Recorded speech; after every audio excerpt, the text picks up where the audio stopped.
আচ্ছা শোনেন, ফাতেমার সাথে জান্নাতে যাবেন। আপনারা কি বকরি চড়ানা ফাতেমা হোসেন?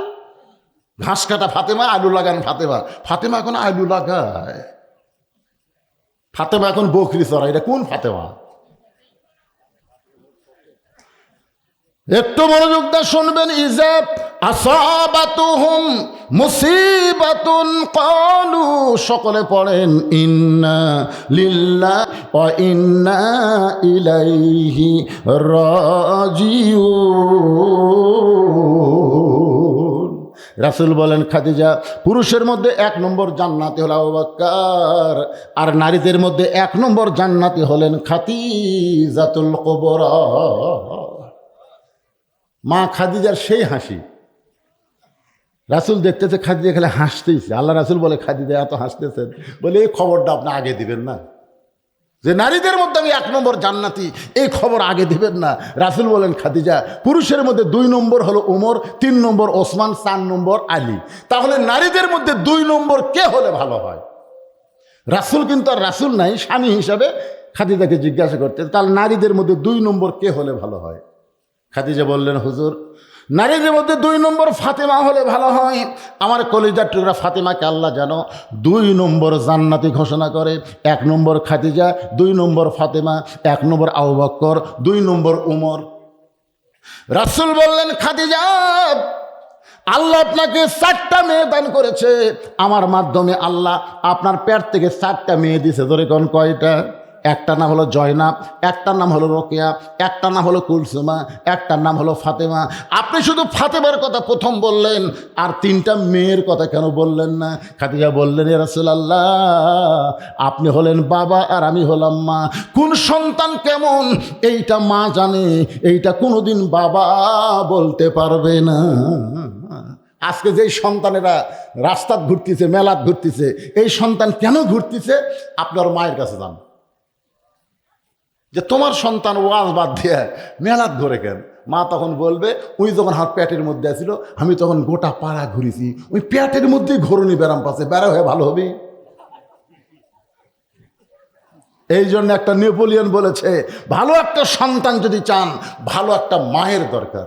খাদিজা বললেন, এ রাসূলুল্লাহ জয়নাব জন্মগ্রহণ করেছে, রোকেয়া জন্মগ্রহণ করেছে, কুলসুমা জন্মগ্রহণ করেছে, আমি সব বলতে পারি কি কোন সন্তান কিভাবে জন্মগ্রহণ করেছে, কিন্তু আমার ফাতেমা যখন জন্মগ্রহণ করলো, আমি তখন দেখি ফাতেমা 2টা হাত দিয়ে তার ইজ্জত পর্যন্ত ঢেকে দুনিয়াতে আইছে, আমি মা হইয়াও পর্যন্ত তার ইজ্জত দেখতে পারি নাই। এই কারণে আল্লাহ যেন ফাতেমাকে 2 নম্বর ঘোষণা করে। আল্লাহ নবী খাদিজার কপালে একটা চুমা দেয়, বলেন, খাদিজা আপনার ফাতেমা তো জান্নাতি নয়, আপনার ফাতেমা তো জান্নাতি নয়, আপনার ফাতেমা তো জান্নাতি নয়। 3বার নবী যখন বললেন ফাতেমা জান্নাতি নয়, সঙ্গে সঙ্গে খাদিজা নবীর মুখে হাত দিয়ে বললেন, ইয়া রাসূলুল্লাহ আমার ফাতেমা যদি জান্নাতি না হয় তাহলে ফাতেমা কি? রাসূল বললেন, ফাতেমা হলো জান্নাতি নারীদের নেত্রী। যেই মাত্র বলেছে ফাতেমা হলো জান্নাতি নারীদের নেত্রী, সঙ্গে সঙ্গে খাদিজা বলে, ইয়া রাসূলুল্লাহ সর্বপ্রথম ঈমান গ্রহণ করলাম, আমার যত সম্পদ আছে সব আমি আল্লাহকে দিয়ে দিলাম। এরপর আল্লাহ তাআলা আমাকে 1 নম্বর জান্নাতি ঘোষণা করলো, আর আমার পেটের মেয়েকে খাতুনে জান্নাত ঘোষণা করলো, জান্নাতি নারীদের নেত্রী ঘোষণা করলো। ওগো নবী, ফাতেমার ভিতরে এমন কি আমল আছে যে আমল করার কারণে আল্লাহ তাকে জান্নাতি নারীদের নেত্রী ঘোষণা করলো? যতক্ষণ পর্যন্ত আপনি না বলবেন আমি খাদিজা আপনার হাত ছাড়ব না। ওগো আল্লাহ নবী, কোন আমলের কারণে ফাতেমাকে আল্লাহ খাতুনে জান্নাত ডিগ্রি দিল? এটা নারী হিসাবে আমি খাদিজার শোনা বড় দরকার। খাদিজা যদি শুনতে চায় কোন আমলের কারণে ফাতেমাকে আল্লাহ খাতুনে জান্নাত ডিগ্রি দিল, যে সমস্ত মেয়েরা পর্দার মধ্যে বসে আছে এদের শোনার দরকার আছে না নাই? একটা মেয়েও যেন আর না দেখি বেড়ানার। আল্লাহু আকবার বলেন। আয়াতটার কথা কি খেয়াল আছে? বিপদ আপদ মুসিবত যখন আসবে তখন তোমরা ইন্না লিল্লাহ বলবা। এই হুকুম কার? বর্তমানে আমাদের বাংলাদেশে বিপদ আছে না নাই? সবচাইতে বড় বিপদ হলো মানুষ কোরআনের ওয়াজ শুনবে কিন্তু কোরআন মোতাবেক চলবে না। এটাই হলো মুসলমানের ঈমান আমলের মধ্যে সবচাইতে বড় বিপদ। জোরে কোন সবচাইতে বড় কি? যে কোরআনকে আল্লাহ লক্ষ্য করে বলেছেন, অনুনাজ্জিলু মিনাল কুরআনি মা হুয়া শিফাউ ওয়া রাহমাতুল লিল মুমিনিন। আপনারা বলেন তো, কোরআন মুমিনদের জন্য গজব না রহমত? এই কতক্ষণ গজব না রহমত? এই কোরআনকে নাজিল করা হয়েছে মুমিনদের জন্য যাবতীয় রোগ মুক্তি এবং রহমত স্বরূপ। আর সেই কোরআন থেকে ইন্না লিল্লাহর কথা বলতে দি ভাইজান, একটু মনোযোগ দিয়ে শুনতে হবে। ওমর ফারুক বললেন, মা তুমি যে আমাকে 6 দিন হলে খুঁজতেছ, কি দুঃখ নিয়ে খুঁজতেছ? সেই দুঃখের কথা এখন আমি শুনতে চাই। মেয়েটা বলে, আমিরুল মুমিনিন, আমার জীবনের সবচাইতে বড় দুঃখ হলো আমি 6 বছর বয়স ঈমান গ্রহণ করেছি। শুধুমাত্র ঈমান গ্রহণ করার অপরাধে 12 বছর আমি জেলখানায় বন্দি জীবন কাটাইছি। সকালবেলা 3টা করে চাবুক মারছে, বিকালবেলা 3টা করে চাবুক মারছে। আমার দেহের এমন কোনো জায়গা নাই যেই জায়গায় চাবুকের আঘাত লাগে নাই। আমার একটাই মাত্র অপরাধ, আমি 6 বছর বয়সে ঈমান গ্রহণ করছি। ঈমানের কলেমা পড়িনি, ঈমান গ্রহণ করছি। আমাদের বাংলাদেশে যুদ্ধের সময় অনেক হিন্দুরাও কলমা পড়ছিল, ধরে কোন ঠিক কিনা? এই যে মুরব্বী কর করবে, আমাদের পাঁচপির এলাকায় অনেক হিন্দু তখন দাসপাড়া, একটা পাড়ার নামই হলো দাসপাড়া। তো পাকিস্তানের পাঞ্জাবি আর্মি দেখলি ওরা বলতো লা ইলাহা ইল্লাল্লাহ, লা ইলাহা ইল্লাল্লাহ, লা ইলাহা ইল্লাল্লাহ। তা আর্মিরা বলতো বিলকুল ঠিক হয়, ঠিক হয়, বিলকুল ঠিক। 9 মাস পরে যখন দেশ স্বাধীন হলো, তখন এক হিন্দু আমাকে বললো, বাবা মুসলমানের কলমার দাম আছে রে। তা আমি কল, আপনি হিন্দু হয়ে কেমনে বুঝলেন? বলে, এই কলমা মুখত থাকার কারণে আর্মির গুলির থেকে বেঁচে গেছি পারে, এই কলমা খালি মুখত থাকার কারণে। আমি গেলাম, দাদা কলমা শুধু মুখে রাখার কারণে যদি আর্মির গুলি থেকে বাঁচেন, এই কলিমা কলিজার মধ্যে জায়গা দেন, জাহান্নামের আগুন থেকে আল্লাহ বাঁচায় দিবে। ধরে কর কথা ঠিক কি না ভাইজান? ঈমানের কলেমা খালি পড়লে হবে না, ঈমানকে গ্রহণ করা লাগবে। ঈমানকে গ্রহণ করা সম্পর্কে রাসূল বলেছেন, ইকরার বিল লিসান, তাসদিক বিল জানান, আমল বিল আরকান, এরই নাম হলো ঈমান। মেয়েটা বলতেছে, আমিরুল মুমিনিন, আমি যেই দেশের জেলখানায় বন্দি ছিলাম, এই মনোযোগ দিয়ে শোনো, যেই দেশের জেলখানায় বন্দি ছিলাম ওই দেশের নাম হলো রোম দেশ। ধরে কোন কি দেশ? ওই দেশের সবাই হলো খ্রিস্টান। ওই খ্রিস্টানদের দেশে আমি মুসলমান হয়েছিলাম। আর মুসলমান হওয়ার কারণে আমাকে জেলখানায় 12 বছর বন্দি করলো। আপনি যখন রোম পারস্য দখল করলেন, তখন আপনি ঘোষণা করে দিলেন আল্লাহর কোরআন দিয়া যখন রাষ্ট্র চলবে, ওই দেশে কোনো জেলখানা থাকবে না। আপনি জেলখানার দরজা মুক্ত করে দিলেন। আমি জেলখানা থেকে বের হয়ে আমি কোথায় যাব? আজকে 6 দিন হলে আমি আপনাকে খুঁজতেছি, কারণ আমার দাদা খ্রিস্টান, আমার বাবা খ্রিস্টান, আমি যাদের ঘরে জন্ম নিয়েছি সবাই খ্রিস্টান। এখন একজন মুমিনা নারী হয়ে খ্রিস্টানদের কারে বাড়ি যাব, কোথায় যাব? আমার যাওয়ার কোনো জায়গা নাই। এই দিন 6 দিন হলে আপনাকে খুঁজতেছি। যদি আপনাকে পাই, তাহলে আপনার কাছে এই দুঃখিনী মেয়ে একটু আশ্রয় চায়। ওমর ফারুক বললেন, মা আমি তোমাকে আশ্রয় দিবার পারবো না, তবে ইসলাম তোমাকে অধিকার দিয়েছে। জোরে কর সুবহানাল্লাহ। মানুষ কোনোদিন মানুষকে আশ্রয় দিবার পারে না। আপনারা বলেন তো, ইসলামে নারীদের অধিকার আছে না নাই? এ কথা কোন আছে না নাই? আমাকে কতগুলো এখন বার হয়ে বলবে, কোরআন শরীফ যদি ক্ষমতা যায় তোমাকেও কিন্তু বাড়ির থেকে বারবার দিবি না, একের দরজা আটকে দিবি, বাড়ির থেকে বাড়ার পারবে না, মার্কেট করা যাবে না, চাকরি করা যাবে না, এ করা সে করা যাবে না। এইরকম আজে বাজে কথা বলে মেয়েদের মন ঘুরানোর চেষ্টা করবি। তোরে কর কথা ঠিক কিনা?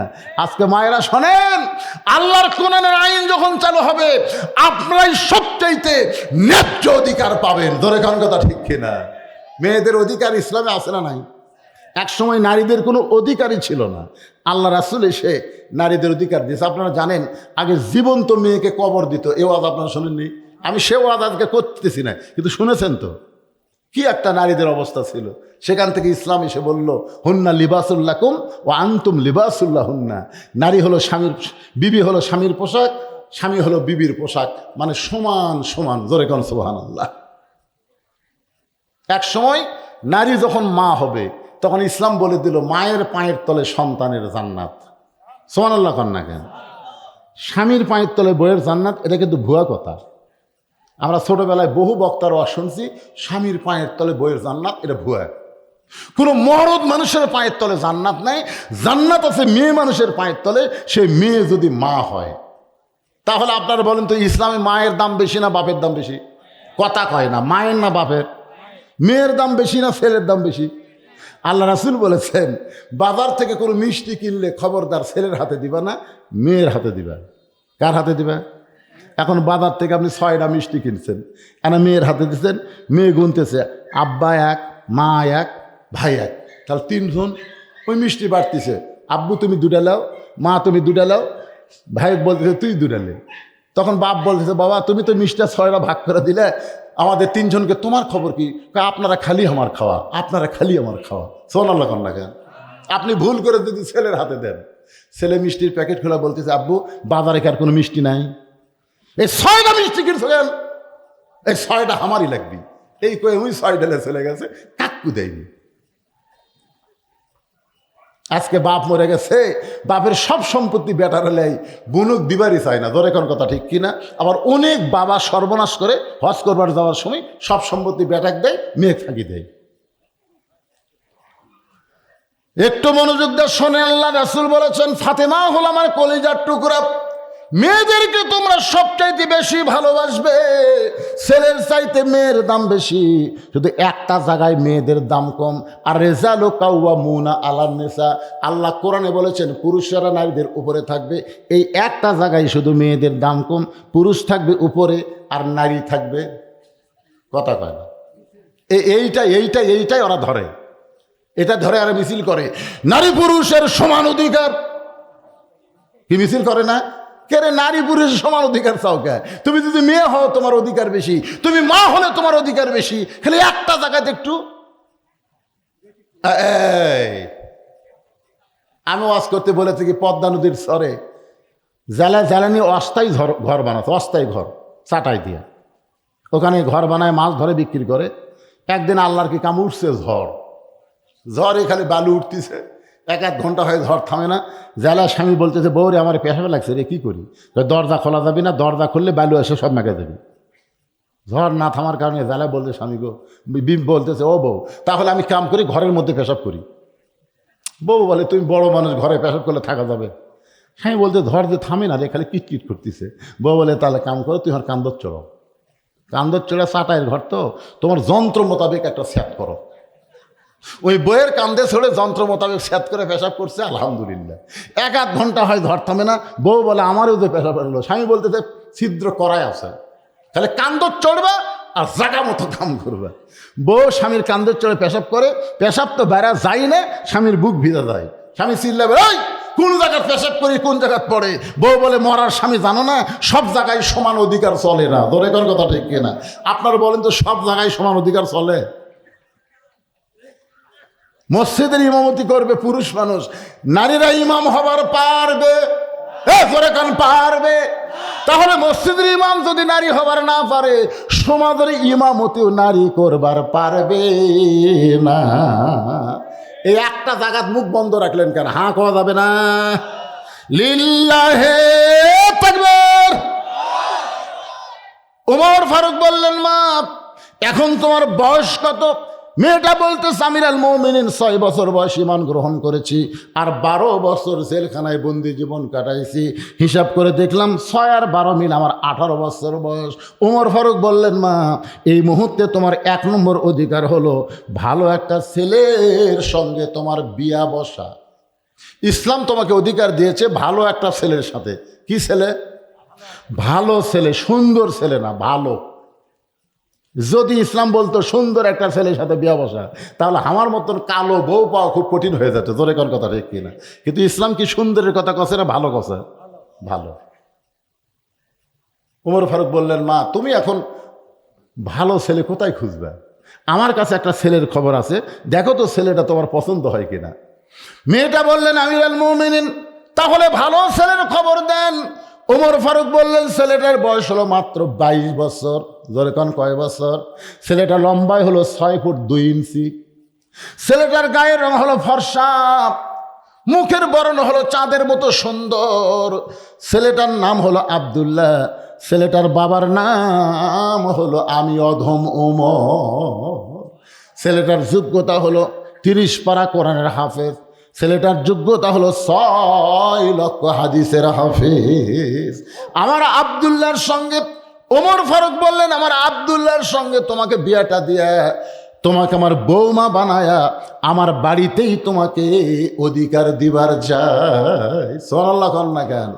আমার আব্দুল্লাহর সঙ্গে বিয়ে দিয়া তোমাকে কি মা, কথা কয় না, বলে কি মা। 3-4 বার বলেছি কি মা, কিন্তু আমার 5-6 সভাপতি বসে আছে বাগমারাই, উনি আর কথা কয় না। আমি বললাম, সভাপতি সাহেব আপনার সামনে সবাই বলল বেটার বউ হচ্ছে বৌমা, তা আপনি কথা কন না কেন? আপনার কি বেটা নেই? আমারও নেই। সভাপতি মনে করেন আমার দলের লোক, আমার কিন্তু বেটা নেই, আল্লাহ 3টা বেটি দিছে। তাই সভাপতি বললাম, আপনি কি আমার দলের? না হুজুর, আমার 2টা বেটা আছে, বিয়ে করাছি হুজুর। তো বৌমা কন না কেন? হুজুর কেমনে কই, আমার 2টা বেটার বই হচ্ছে বউ দজ্জাল, আমি বৌমা পাইনি হুজুর। আগে আমার বেটা খুবই ভালো আসলো, কিন্তু বিয়ে করার পর থেকে বউ যে কি কান মন্ত্র দিল, আমার বেটার বাড়িতে নেই। বেটা এখন শহরে বাসা করে বউকলে থাকে। এরকম বেটা আছে না নাই? যেরকম আছে না নাই? অন্তাহারে বাপ মা আছে, আর বেটা বউলি আছে বগুলা শহরে, বাসা বানাছে, বউলে ওটি থাকে। এখন বাপ মা থাকে অন্তাহারে। একদিন বাবার খুবই অসুখ, বাবা ডাক্তার দেখাতে গেছে বগুড়া পপুলারে। এত বড় ডাক্তার, ভিড় বেশি, সিরিয়াল পড়েছে রাত 9টায়। কয়টার সময়? রাত 9টার সময় ডাক্তার দেখে বাপ চিন্তা করে, এখন অন্তাহারে কেমনে যাই রে, ঘোড়া ধাপে সিএনজি আছে কি না চিন্তা করতেছে। এখন এত রাত্রে অন্তাহারে কেমনে যাই? মন বলতেছে কে তোর বেটার বাসা নেই, বেটার বাসার যা। মনের কথা মতো বেটার বাসাত গেছে। বেটার নাম হলো আব্দুল্লাহ। দরজার যে ডাকতেছে, আব্দুল্লাহ, কে রে আব্দুল্লাহ? এটা কি গ্রাম? এটা কি অন্তাহার? আপনার কিন্তু শহরের একটা ভাব আছে না নাই? আব্দুল্লাহ কয়, আমার সবাই সার করে কয়, সাহেব করে কয়, এত রাত্রে আমার নাম ধরে ডাকে, এই মরদ কে রে? আপনারা বলেন তো, নাম ধরে ডাকার মরদ কে? আমি যত বড়ই হুজুর হই, আমার বাপ কিন্তু আর পুরা নামও কয়নি। কে বাবা বুঝলু, কি খবর বা? আমি বললাম, আব্বা আমি একটা হাজি মানুষ, মৌলানা মানুষ, আপনি সরাসরি বুঝলু কন? আব্বা কয়, তোকে আবার হুজুর কয়া লাগবি কারে? হ্যাঁ, আজকে যখন ওয়াজ করে আসি, যখন বাপ মায়ের কবর, আমার মসজিদের পাশে বাপ মায়ের কবর, সালাম দিয়ে আসি। আবার ওয়াজ করে যখন যাই, বাপ মাকে সালাম দিয়ে বলি, বাবা আপনি যে মধুরী আমাকে বজলু বলে ডাকতেছিলেন, আর দুনিয়াতে কেউ নাই বাবা। বাবার মতন আপন কেহ নাই রে দুনিয়ায়, নিজে না খাইয়া বাবা সন্তানকে খাওয়ায়। বাবার মতন আপন কেহ নাই রে দুনিয়ায়। আব্দুল্লাহ সঙ্গে সঙ্গে আব্দুল্লাহ দরজা খুলে দেখে বাবা এতিমের মতন দাঁড়ায় আছে। বাবার হাত ধরে বলতেছে, বাবা এ রাত 9টার সময় কেন? ডাক্তার, ডাক্তারের জন্য খালি বাড়ির যাওয়ার গাড়ি ফেলে তোর বাড়িতে আমি আসি, যাওয়ার বুদ্ধি নাই দেখে আসছি বা। আব্দুল্লাহ বাপের হাত ধরে বলতেছে, আব্বা আপনি রাগ করছেন, এতদিন পরে এসে আপনি দরজাতে এসে দিয়ে গরম হচ্ছেন, চলেন আব্বা বসেন। রেশরুমে বসে আব্দুল্লাহ আস্তে আস্তে বইয়ের কাছে আসছে। বউ কম্বল গাউন দিয়ে শুতে আস, বইয়ের কাছে এতিমের মতন বলতেছে, লক্ষ্মীটি, ময়না পাখি। বউ কিন্তু সবই জানে, ওর বাপ আছে সেটা জানে না, ওই ঘুমের ভান করে চুপ করাস। আব্দুল্লাহ চোরের মতন, ময়না পাখি কি তোমার বাপ আছে আমি জানি না? আব্দুল্লাহ জোরে চিল্লাস না রে, কোনোদিনও আসে না, আজকে বিপদ যাচ্ছে, শুনবার পারলে রাগ করবি রে। কারণ আব্দুল্লাহ জানে ওর বাপ কি মাল, জানে না, ধরে কেন জানে, কে জানে না, জোর হাত করছে। খাবার যদি দিবার মন চাই তুমি দাও, আমার মাজার বেদনা, পিঠ শিরশির করে, উঠতে পারল না। তখন আব্দুল্লাহ বাপের কাছে বলতেছে, আব্বু আমি সব শুনছি বা, তোর বউ অসুস্থ সে কথা আমাকে বলবি না, তুই কি মনে করছিস আমি না খেয়ে আছি? আরে পাগলা, থাকার জায়গা নাই দেখে তোর বাড়িতে যাচ্ছি, হোটেল নেয় খাই যাচ্ছি। আব্দুল্লাহ বলতেছে, বাবা সত্যি কি আপনি খাইছেন? বাবা মনে মনে কয়, যে তোর বইয়ের ব্যবহার, পেট এমনি ভরে গেছে, এটা মনে মনে বলতেছে, জোরে বলে নাই, আসলেই খাইছি বাবা। আব্দুল্লাহ বলে, তাহলে ঘুমান। আব্দুল্লাহ বাবারে ঘুমায় দেয়, জিরো বাল্ব ঘরের মধ্যে জ্বলতেছে। মনের মধ্যে কষ্ট নিয়ে আব্দুল্লাহ বইয়ের কাছে এসে শুইছে। রাত যখন 11টা বাজে, তখন আব্দুল্লাহর শালা, বইয়ের ছোট ভাই, রাত তখন 11টা, আব্দুল্লাহর শালা এসে ডাকতেছে, শেফালি আপা, শেফালি আপা, আবদুল্লার বইয়ের নাম হলো শেফালি। কম্বল ফেলে দিয়ে মারছে লাভ। আবদুল্লাহ তাকায় দেখে কম্বল আছে, বউ নেই। বউ গেটত যা বলতেছে, কে রে ভাই এত রাত্রে কোত্থেকে? বলে ক্যারাম বোর্ড খেলতে খেলতে রাত হয়ে গেছে, আপা খেয়াল করিনি, একটু ঘুমাবার চাই। আরে পাগল, ঘুমাবি তার আগে খাবি না? তুই না খেয়ে ঘুমাইলে আমার চোখে ঘুম ধরবি? ভাত গরম, গোস্ত গরম, মাছ গরম, সব গরম করে ভাইয়ের সামনে দিয়ে ড্রেসিং টেবিলে ভাইয়ের সামনে দিয়ে ডাইনিং চেয়ারে বসে এখন খালি বলতেছে, খা ভাই, খা ভাই, আর এক টুকরা খা ভাই। আবদুল্লাহ চিন্তা করে, 9টার সময় আমার বাবা আসলো, তোর মাজা বেদনা পিঠ শিরশির করে। আর 11টার সময় তোর ভাই আইলো, বার হয়ে দেখে 5 তরকারি গরম ভাত, শালার মাথায় বইয়ের হাত। কয় তরকারি? 5 তরকারি গরম ভাত, শালার মাথায় আর বইয়ের হাত। খা ভাই, আর এক টুকরা খা ভাই। ভাই বলতেছে, না আপার পারতেছি না। আবদুল্লাহ ধীরে ধীরে বাবা যেই ঘরে ঘুমায় ওই ঘরে জানলার কাছে গিয়ে 0 বাল্বের আলোতে দেখে বাবা শুকনা মুখে ঘুম পাড়তেছে। আবদুল্লাহর চোখটা দর দর করে পানি পড়তেছে। যেই বাবা নিজে না খাইয়া আমাকে লেখাপড়া করালো, যেই বাবা মাটির বিছনার থাকে আমারে খাট বানায় দিছে, আমার সেই বাবা আজকে না খাইয়া ঘুম পাড়তেছে। আর আমার বইয়ের ভাইয়ের সামনে 5 তরকারি গরম ভাত। লিয়াবলুয়াকুম আইয়ুকুম আহসানু আমালা। আল্লাহ বলে, বান্দারে তোমার সুন্দর আমলের পরীক্ষা করা হবে। এই মুহূর্তে তোমার সুন্দর আমল কি? এমন সময় আল্লাহর কোরআন বলতেছেন, ওয়াকাদা রব্বুকা আল্লা তাবুদু ইল্লা ইয়াহু ওয়া বিল ওয়ালিদাইনি ইহসানা। আল্লাহু আকবার। আব্দুল্লাহ, আব্দুল্লাহ রে, তোর বইয়ের মাজার বেদনা পিঠ শিরশির করে, তোর বাবার সামনে খাবার দেয়নি, তোর বাবা না খেয়ে ঘুম পাড়তেছে, আর শালার সামনে 5 তরকারি গরম ভাত। তুই কি মরদ না? তোর কি করার কিছুই নাই? আজকে আল্লাহ তাআলা সুন্দর আমলের পরীক্ষা করবে। আজকে সুন্দর আমল হলো, বউ মরে গেলে বউ পাওয়া যাবে, কিন্তু বাপ যদি মরে জীবনে কানলেও কিন্তু বাপ পাবো না। তোর বউ যদি সকালে মরে তুই বিকালে বিয়ে করে পারবো।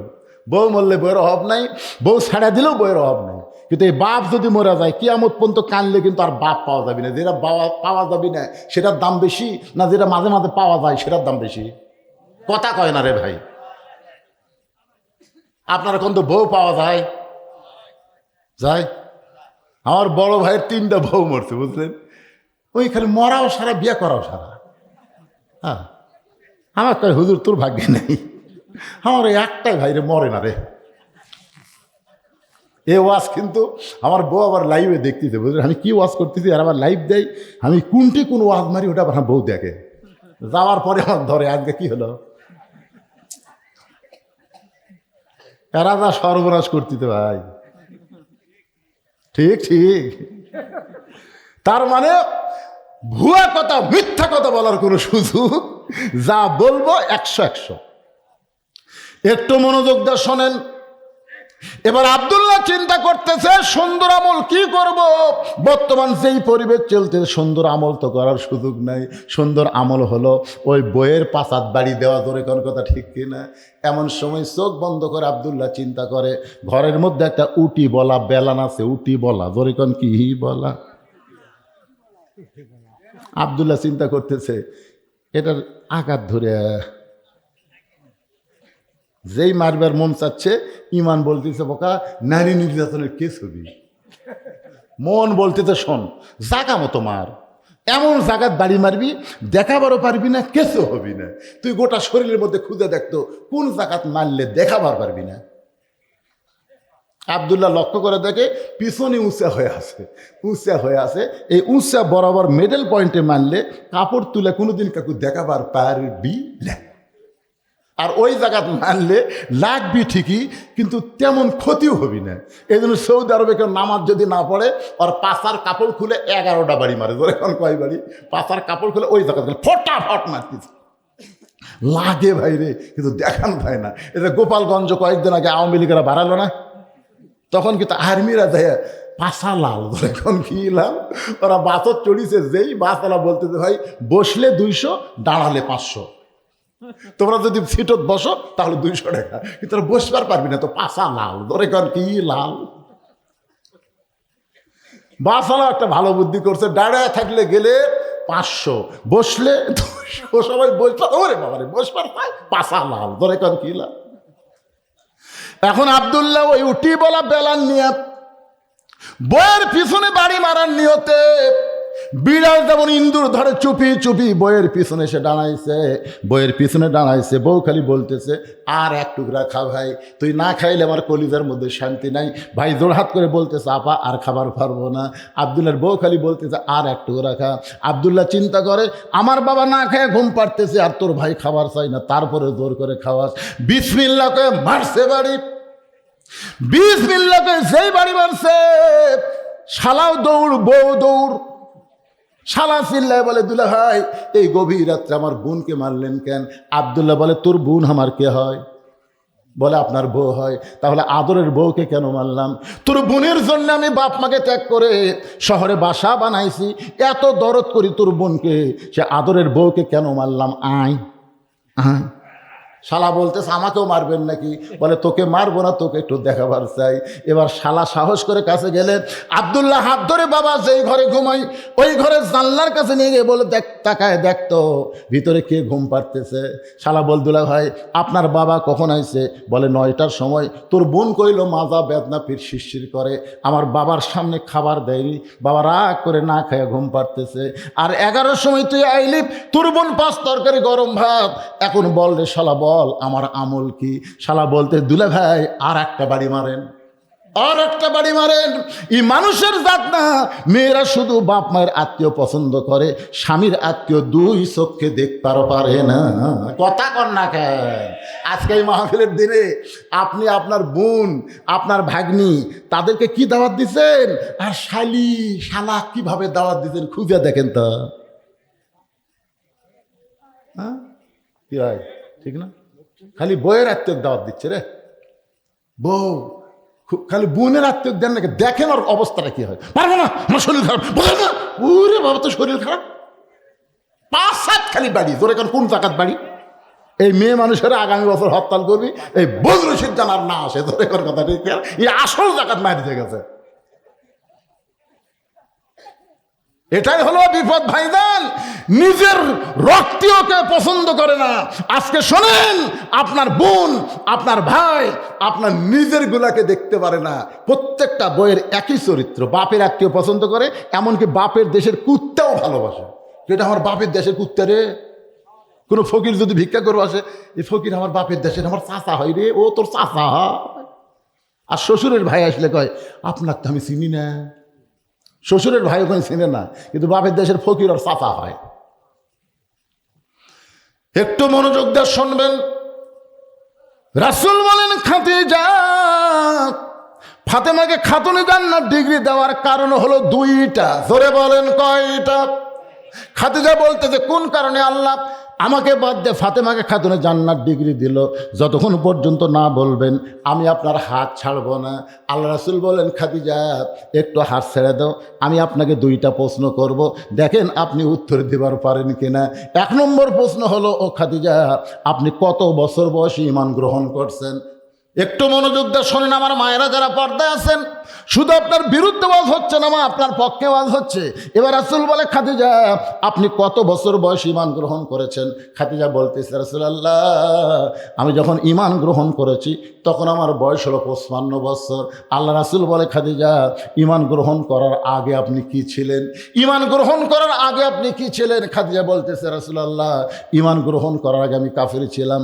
রাসূল বলে, খাদিজা ঈমান গ্রহণ করার আগে আপনি 55 বছর কুফর হালে কাটাইছেন। এখন আপনি বলেন তো, আপনার পেটের মেয়ে ফাতেমা কত বছর বয়সে ঈমান গ্রহণ করেছে? খাদিজা বলতেছে, জান্নাতি জান্নাতি, আমার ফাতেমা জান্নাতি হয়ে জন্মগ্রহণ করেছে। আল্লাহ রাসূল বলে, খাদিজা 2টা প্রশ্নের মধ্যে একটা প্রশ্নের উত্তরে আপনি ঠকে গেলেন। এবার আসেন খাদিজা, আমার 2 নম্বর প্রশ্ন হলো, খাদিজা দুনিয়ার কত পুরুষ মানুষ আপনাকে দেখেছে? আপনার নাকের সাইজ কেমন? আপনার মুখের সাইজ কেমন? আপনার দাঁতের সাইজ কেমন? এটা দুনিয়ার কত পুরুষ বলতে পারে? খাদিজা বলে, রাসূলুল্লাহ 25 বছর বয়সে আপনার সঙ্গে যখন আমার বিয়ে হলো, ওই সময় মক্কার সবচাইতে ধনবতী রমণী ছিলাম। এই ধনী হওয়ার পিছনে কারণ হলো আমার অনেকগুলো ব্যবসা ছিল। ছিল। এই ব্যবসা চলাইতে গিয়া হাজার হাজার পুরুষের সঙ্গে আমার লেনদেন হয়েছে। খাদিজার মুখের সাইজ কেমন, দাঁতের সাইজ কেমন, গায়ের রং কেমন, এটা দুনিয়ার বহু পুরুষ বলতে পারে। আল্লাহ রাসূল বলে, খাদিজা তাহলে দুনিয়ার বহু পুরুষ আপনার চেহারা, আপনার ঢপ, আপনার গায়ের রং বলতে পারে। এখন বলেন তো আপনার পেটের মেয়ে ফাতেমার চেহারা কেমন, নাকের সাইজ কেমন, মুখের সাইজ কেমন, এটা দুনিয়ার কত পুরুষ বলতে পারে। খাদিজা বলতে পর্দানিশী আমার ফাতেমা জন্মসূত্রে পর্দার মধ্যে জন্ম নিয়েছে।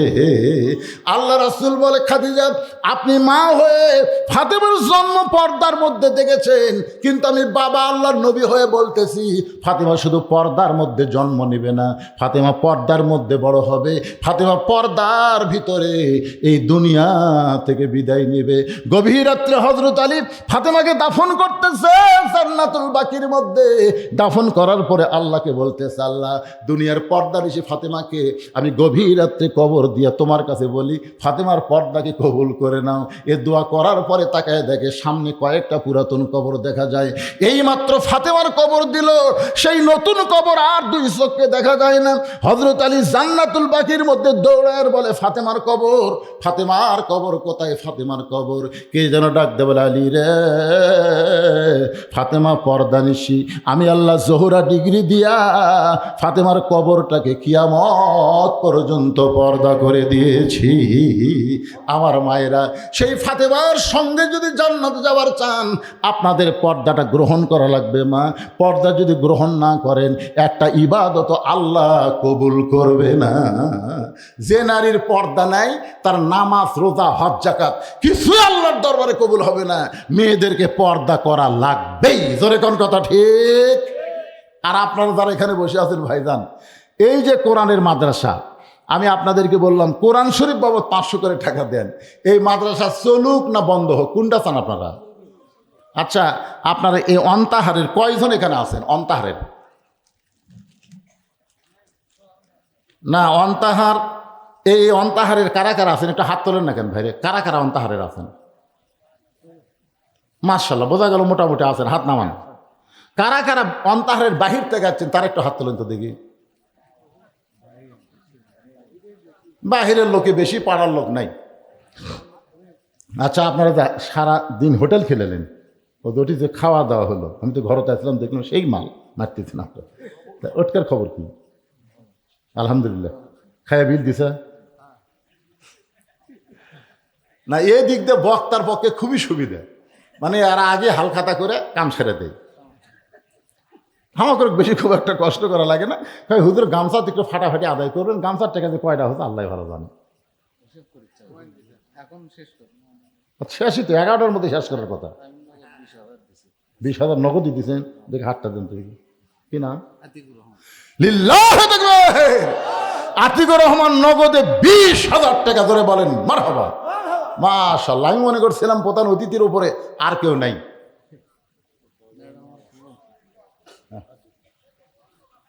আপনি দোয়া করেন হুজুর। আপনারা কাজ কামের সময়, এখন কাজ কামের সময় না, এই জন্য আমাকে তুলে দিয়েছে সকাল সকালে যে হুজুর সারাদিন মানুষ কাজ কাম করে, বেশি রাত আসছে না, খুবই কষ্ট, সকাল সকাল উঠবেন, সকাল সকাল শেষ করবেন। সবাই ইস্তেগফার পড়েন বাবা, সবাই ইস্তেগফার পড়েন। আস্তাগফিরুল্লাহ রব্বি মিন কুল্লি জামবি ওয়া তুবু ইলাই, আস্তাগফিরুল্লাহ রব। মা এসেছে, আশা থেকে বাপ নাই, সে বাপের জন্য 500 টাকা দিবেন মা। আল্লাহর একজন বান্দা 2টা কোরআন শরীফ বাবদ 1000 টাকা দান করেছে, আর একজন কোরআন শরীফ বাবদ 500 টাকা দান করেছে। আল্লাহ দানকে কবুল করেন। আল্লাহর আর একজন বান্দা কোরআন শরীফ বাবদ পৃথিবীর শ্রেষ্ঠ দান নবীর মাদ্রাসা একটা কোরআন 500 টাকা দান করেছে। আল্লাহ দানকে কবুল করেন। আল্লাহুম্মা আমিন। কবুল করো, কবুল করো। মোদের কামনা দানকারীকে দিবেন জান্নাত, আল্লাহ নিরাশ করবেন না। দানের কথা শুনে কারা কারা চলে গেলেন? টাকা দিবেন না, আপনি দিবেন না, আপনার টাকা আল্লাহর দরকার নেই। আল্লাহ কি গরিব নাকি? আল্লাহ কি গরিব নাকি? তা আপনি লাভ দৌড়ে চলে যাচ্ছেন কোথায়? এমন একটা অসুখ আল্লাহ দিবি না, আজকে এখানে টাকা দিতে আপনার মন চাচ্ছে না, আগামীকাল ডাক্তারও টাকা দিয়ে হুঁশ পাবেন না, উষ্টা খেয়ে পড়বেন, বগুড়াত হবে না, পঙ্গু হাসপাতালে যাওয়া লাগবে। কথা কর না কেন? মোটর সাইকেল মারতেছেন, ভুটভুটির সাথে বাঁচবেন, চাপা আউলে যাবি। আজকে 10 টাকা দিবার মন চায় না, আর সদকা তো তারুদ্দুল বালা। দান সদকা করলে ভূমিকম্প হলেও আপনার ক্ষতি হবে না। ধরে কথা কর না কেন ভাই রে? এই যে কয়দিন আগে ভূমিকম্প হচ্ছে, সব রাস্তা থাকছে, কই রাস্তা তেলে ক্ষতি নেই, যেটি এসে 4-5 জন দাঁড়াতে ওটি রাস্তা ফাঁক হয়ে গেছে, রাস্তায় ফাঁক, এখন ঢোক। আল্লাহ যদি মারে কোনো জায়গায় নিরাপদ না, আল্লাহ যদি বাঁচায় সব জায়গায় নিরাপদ। জোরে কোন ঠিক কিনা ভাই? আল্লাহর একজন বান্দা কোরআন শরীফ বাবদ 500 টাকা দান করেছে, আল্লাহ দানকে কবুল করেন। আর একজন চকচক 100 টাকা দান করলো, আল্লাহ দানকে কবুল করেন। আল্লাহুম্মা আমিন। লিল্লাহি তাকবীর। আপনি কি মন খারাপ করছেন? আজকের মাহফিলের সম্মানিত প্রধান অতিথি সাহেব 20টা কোরআন শরীফ বাবদ 10,000 টাকা ধরে বলেন মারহাবা। আচ্ছা, উনি যদি এখন আপনাদের কাছে 2 মিনিট একটু সালাম দেয়, সমস্যা আছে ভাইজান? আমার ওয়াজ তো চলতেই থাকবে, অসুবিধা নেই। আসলেই কিন্তু আমি আমার ইল্লাল্লাহ লা ইলাহা ইল্লাল্লাহ লা ইলাহা ইল্লাল্লাহ লা ইলাহা ইল্লাল্লাহ লা ইলাহা ইল্লাল্লাহ লা ইলাহা লা ইলাহা ইল্লাল্লাহ মুহাম্মাদুর রাসূলুল্লাহ। সকলে বলি সাল্লাল্লাহু আলাইহি ওয়াসাল্লাম। মেয়েটা বলতেছে, পথিক আজকে 6 দিন হলে হযরত ওমরকে আমি খুঁজতেছি, যে ওমর সবসময় মানুষের দুঃখ কষ্ট দেখার জন্যে রাতের ঘুমকে হারাম করে দিছে, আর সেই ওমরকে মেয়েটা কয়দিন হলে খুঁজতেছে। ওমরের চোখ দিয়ে দর দর করে পানি পড়তেছে। মা, কি দুঃখ তোমার মনে, যেই দুঃখ নিয়ে তুমি ওমরকে খুঁজতেছ? মেয়েটা বলতেছে, পথিক রে, আমার ভিতরে যেই দুঃখ আমি দুনিয়ার সাধারণ কোনো মানুষকে বলবো না, আমি বলবো হযরত ওমরকে। ওমর ফারুক বলতেছে, মা তুমি মনে হয় পাগলি হয়ে গেছো, ওমর হচ্ছে অর্ধ পৃথিবীর খলিফা। সেই ওমরকে তুমি যদি পাবার চাও, বঙ্গভবনে যাও, সংসদ ভবনে যাও, রাষ্ট্রীয় ভবনে যাও, এই 2 পাহাড়ের মাঝখানে ওমরকে খুঁজতেছো, ওমর কি উঠ দুম্বা? সঙ্গে সঙ্গে মেয়েটা বলে, পথিক আল্লাহর কোরআন দিয়ে যখন রাষ্ট্র চলবে তখন নেতা খোঁজা লাগবে না, বরং নেতারাই দুঃখী মানুষকে খুঁজে বেড়াবে। সুবহানাল্লাহ কর না খান। আরে সবাই ঘুম পাড়ে। ওমর ফারুক রাতের অন্ধকারে দেখতে পায় মদিনার মরুভূমির মধ্যে তাঁবু টাঙ্গাইছে। তাঁবুর মধ্যে 2টা বাচ্চা খালি মা মা বলে কাঁদতেছে, আর মা বলতেছে, গোস্ত সিদ্ধ হলেই তোমাদের খাবার দিব, গোস্ত সিদ্ধ হলেই তোমাদের খাবার দিব। ওমর ফারুক চিন্তায় পড়ে গেলেন। দুম্বার গোস্ত হলে বড় জোর 1 ঘন্টা লাগবে, উটের গোস্ত হলে বড় জোর 8 ঘন্টা লাগবে। এত গভীর রাত হয়ে গেল, এখন পর্যন্ত গোস্ত সিদ্ধ হয় না। এই মায়ের কলিজায় কি সন্তানের দয়া নাই?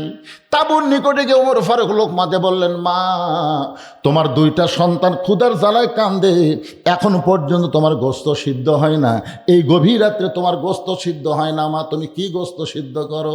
মেয়েটা বলে, পথিক আমার বাড়ি হলো ইয়ামিন দেশে, আমি শুনতে পাইলাম মদিনার খলিফা ওমর অত্যন্ত ভালো মানুষ, ইয়ামিন থেকে আমার 2টা এতিমকে নিয়ে আমি ওমরের দরবারে যাবার চাইছিলাম, কিন্তু বিকেলবেলা মানুষের এত ভিড়, আমি একটা মেয়ে মানুষ আমার এতিমকে নিয়ে ওমরের দরবারে যাবার পারলাম না। সিদ্ধান্ত নিয়েছি আগামীকাল সকালবেলা আমি ওমরের দরবারে যাব। এখন রাতের বেলা কোথায় থাকবো? এই মরুভূমির মধ্যে তাঁবু টাঙ্গায়া আমার 2টা এতিম বাচ্চাকে বুকের মধ্যে নিয়ে আমি ঘুমাবার চাই, কিন্তু আমার 2টা এতিম বাচ্চার পেটে এত খিদা লাগছে, ক্ষুধার জ্বালায় বাচ্চা 2টা খালি বারবার কাঁদতেছে। আমি শুধু এদের সান্ত্বনা দেওয়ার জন্যে পাতিলে পানি আর পাথর দিয়া নিঃসাগুন জ্বালায় বলতেছে, বাবা গোস্ত সিদ্ধ হলেই তোমাদের খাবার দিব। আমি মনে করেছিলাম এই সান্ত্বনার বাণী শুনতে শুনতে আমার 2টা সন্তান ঘুমায় যাবে, কিন্তু এদের পেটে এত খিদা যার কারণে চোখের মধ্যে ঘুম ধরতেছে না, বারবার শুধু খাবার জন্য কান্দে। পথিক রে, আজকে রাত এত বড় হয়ে গেছে, আমার মনে হয় রাত আর সকাল হবে না, আমার 2টা সন্তান হয়তো ক্ষুধার জ্বালায় আর বাঁচতে পারবে না। সঙ্গে সঙ্গে ওমর ফারুক বললেন, মা তুমি একটু ধৈর্য ধরো, মা ওই ওই পানি পাথর সিদ্ধ না করে বরং তুমি তোমার বাচ্চাকে আদর করো। এই কথা বলে হযরত ওমর এক দৌড় মারলেন বাইতুলের মালের দিকে। দরজা গিয়ে বলে, আসলাম তাড়াতাড়ি দরজা খুলে দে। আসলাম দরজা খুলে দিলে বলতেছে, আমিরুল মুমিনিন কি করব? বড় একটা খাবার বস্তা আমার মাথায় তুলে দে। আসলাম বলতেছে, আপনি হুকুম করেন, আমি চাকর বস্তা নিয়ে কোথায় যাওয়া লাগবে বলেন। ওমর ফারুক বলে, আসলাম রে, একজনের পাপের বোঝার একজন কোনোদিন মাথায় টানবে না, দে আমার মাথায় উঠায় দে। অউলিল আমরি মিনকুমকে মানতে গিয়া আসলাম খাদ্যর বস্তা ওমর ফারুকের মাথায় তুলে দিলেন। ওমর ফারুক বস্তা নিয়ে এত জোরে দৌড় মারতেছেন, পিছন দিক থেকে আসলাম চিল্লায় বলে, আমিরুল মুমিনিন আপনি দৌড়ে গিয়ে পড়ে যাবেন, আপনার কষ্ট হবে। ওমর ফারুক বলে, আসলাম রে, নির্দিষ্ট সময়ে যদি পৌঁছতে না পারি এই ওমরকে আল্লাহ জাহান্নামের আগুনে পুড়ায় ফেলবে। আত্তাকুল্লাহ হাক্কা তুকাতিহি কারে কয়। খাদ্যের বস্তা নিয়ে তাবুর নিকটে গিয়ে বললেন, মা তোমার সন্তান দুইটাকে জীবিত আছে বলে এখনো জীবিত আছে, তাহলে তাড়াতাড়ি রুটি আর হালুয়া তৈরি করো। মহিলা রুটি আর হালুয়া তৈরি করে যখন ওমর ফারুকের হাতে দেয়, ওমর ফারুক দুইটা এতিম বাচ্চাকে দুই উরাতের উপরে নিয়ে উঠিয়ে হালুয়া নিয়ে যখন মুখের মধ্যে দেয়, দুইটা বাচ্চা মুসকি মুসকি হেসে তাকায় দেখে ওমরের চোখটা দর দর করে পানি পড়তেছে। দুইটা বাচ্চা হাত দিয়ে চোখের পানি মুছে দে, বলে, কে গো তুমি? বাবার দরদ নিয়ে তো রাত্রে আমাদেরকে খাওয়াও, এরপরও তুমি এমন করে কেন কাঁদতেছো? ওমর ফারুক বলে, আল্লাহ এই অধমকে জাহান্নামের আগুন থেকে তুমি বাঁচায় দাও। মহিলা বলতেছে, কে গো আপনি? ভালো মানুষের কথা শুনেছি, কিন্তু মানুষ এমন ভালো হয় কোনোদিন আমি দেখি নাই। আপনি জাহান্নামের আগুন থেকে বাঁচার জন্য কেন কাঁদতেছেন? আপনি শুনে নেন, আল্লাহ ওমরকে মদিনার খলিফা না বানায়া আপনারা যদি মদিনার খলিফা বানাইতো, আমি একজন দুঃখিনী মেয়ে বলতেছি, এই মদিনা যেন আল্লাহর জান্নাত হয়ে যেত। যে উমর কষ্ট করে মানুষের দুঃখ কষ্ট দেখে, সেই উমরকে মেয়েটা কয়দিন হলে খুঁজতেছে, জোরে কোন কয়দিন? 6 দিন হলে খুঁজতেছে। আর মেয়েটা বলতেছে, পথিকরে, আর একটা দিনের মধ্যে যদি আমি উমরকে দেখা না পাই তাহলে আসল জায়গায় বিচার দিব। আপনারা বলেন তো আসল জায়গা কোনটা? আরো জোরে বলেন। হাসিনা 15.5 বছর যেই কষ্ট দিয়েছে বাংলার প্রকৃত মুসলমানকে, এই মুসলমানেরা কিন্তু কোর্ট কাছারির মধ্যে কোনো বিচার পায়নি। ধরে কোন কথা ঠিক কিনা? বিচার হয়েছে হাসিনার কথা মতো। তখন প্রত্যেকটা মানুষ তাহাজ্জুদের নামাজ পড়ে আল্লাহর কাছে ফরিয়াদ করে বলেছে, আল্লাহ, যেই মানুষটা 3 বারের মতন প্রধানমন্ত্রী, দেশনেত্রী খালেদা জিয়া, যিনি এতিমদের একটা টাকাও মারে নাই, বিনা দোষে তাকে জেলখানার মধ্যে বন্দি করেছে, অসুস্থ হয়েছে বিদেশের মাটিতে চিকিৎসা করবার দেয় নাই, আল্লামা সাইদি হুজুরকে জেলের মধ্য থেকে বের করে হাসপাতালে হত্যা করা হয়েছে, এরকম নানা রকম কষ্ট দেওয়ার পরে মানুষ দেখলো বাংলাদেশের কোর্ট কাছারি তার বিচার দেওয়া যাবে না, আসল জায়গায় বিচার দিছে। আল্লাহ কয়, এইবার আর খাতির নাই, তুই 41 সাল লাগবে না, 24 সালের 5ই আগস্টে ঘাড় ধরে বাড়ি করে দিব। ধরে কোন কথা ঠিক কে না? ধরে বলেন ঠিক। তাহলে বিচার দেওয়া লাগবে কোথায়? আসল জায়গায়। মেয়েটা বলে, পথিক, আর একটা দিনের মধ্যে যদি উমরকে আমি দেখতে না পাই তাহলে আসল জায়গায় বিচার দিব। ওমর ফারুক হাঁটু গেড়ে বসে বলতেছে, মা তুমি যে উমরকে 6 দিন হলে খুঁজতেছ, আমি হইলাম সেই উমর। মেয়েটা আল্লাহর শুকরিয়া আদায় করে বলতেছে, আমার ইমানের বিজয় হয়েছে, কারণ আমি সময় দিয়েছিলাম 7 দিন। জোরে কম কয়দিন? কিন্তু 6 দিনের মধ্যে পেয়ে গেছি, আমার ইমানের বিজয় হয়েছে। আমিরুল মুমিনিন, তাহলে আপনি চোরের মতন একা একা ঘুরতেছেন, আপনার কি চামচা নাই? একটু মনোযোগ দিয়ে শোনেন। ইন্না লিল্লাহি, এটা বিপদের আয়াত বাজান, বিপদ। আজকে নেতাক দাওয়াত দিলে যে কি বিপদ ভাই। কিছুদিন আগে ভ্যালুন যে একটা মাহফিল আমি করছি, এক নেতাক দাওয়াত দিয়েছে, চামচালি আছে 22 জন। নেতা আসাই বলতেছে, খিদে লাগছে রে, খাবার দে। চামচা গেলে তো আরো মশান। 22 জন নেতা, একজন 23 জন খাইয়া টাকা দিচ্ছে 2500। ওরকে খরচ হতে 7000 দিচ্ছে, 2500 টাকা দিবা তো দেও। কত বল? মাশাআল্লাহ। ময়না তুমি যাও তো, এরকম আর কেউ দেয় নাকি? দেখো তো যাও। মানে কোরআন শরীফ বাবদ 500 টাকা লিয়ে যাচ্ছে, আমার কানত পড়ছে, ওটা না লিয়ে পারি? আল্লাহ যে নিয়তে দান করছে নেক নিয়ত নেক আশা কবুল করো, জোরে কোন আমিন। তো মেয়েটা বলতেছে আমিরুল মুমিনিন, আপনি চোরের মতন একা একা ঘুরতেছেন, আপনার কি চান্সে নেই? হলো রাজনীতি, আর মানুষের নীতি হলো ফকরা নীতি। আপনারা বলতে পারবেন হুজুর ফকরা নীতি দান করেন না, ফকরা নীতি বাদ দেন, রাজনীতি করেন। জোরে কোন কথা ঠিক কিনা? 10 বছর নবী আমার মদিনা যায় খালি ইল্লাল্লাহর জিকির মারেনি, রাষ্ট্র পরিচালনা করছে। কথা কন না কেন? বড় হুজুর যদি রাজনীতি করবার পারে, আর আমাদের মতন ছোট হুজুর বলে চলবি না। কি যেই বেটা বলে রাজনীতি করিস না, আয়াতুল কুরসি ধরলে ঠিক মতো কভার পারবি না। এখন রুগী হয়ে যদি ডাক্তারকে বলে প্যারাসিটামল দে, তো ডাক্তার বলতেছে কে রে ভাই প্যারাসিটামল কি জন্য? কই দে, যা বলি তাই দে। ডাক্তার কয় তোমার লাগবে কি লাগবে না আমাকে আগে বলো তো, কি জন্য কিনবে? কয় অত কিছু জানি আর প্যারাসিটামল দে। এখন আপনারা বলেন তো রুগী হয়ে যদি ওষুধ চাই, ডাক্তার চিকিৎসা করার আগে ওর রোগ বাড়বি না কমবি? আজকে আলেম ওলামা হচ্ছে রুহের ডাক্তার, তারা কি ওষুধ দেয় আগে সেটা দেখেন তো, দেখার দরকার আছে না নাই? হ্যাঁ, একটু মনোযোগ দিয়ে শুনবেন। তাহলে কি বলতেছিলাম? এই কোনো কথাবার্তা না বাজান, হ্যাঁ সবাই একটু মনোযোগ দিয়ে শোনেন। আজকের আলোচনা হবে ইজা আসাবাতুহুম মুসিবাতুন ক্বালু, সকলে বলেন ইন্না লিল্লাহি ওয়া ইন্না ইলাইহি রাজিউন।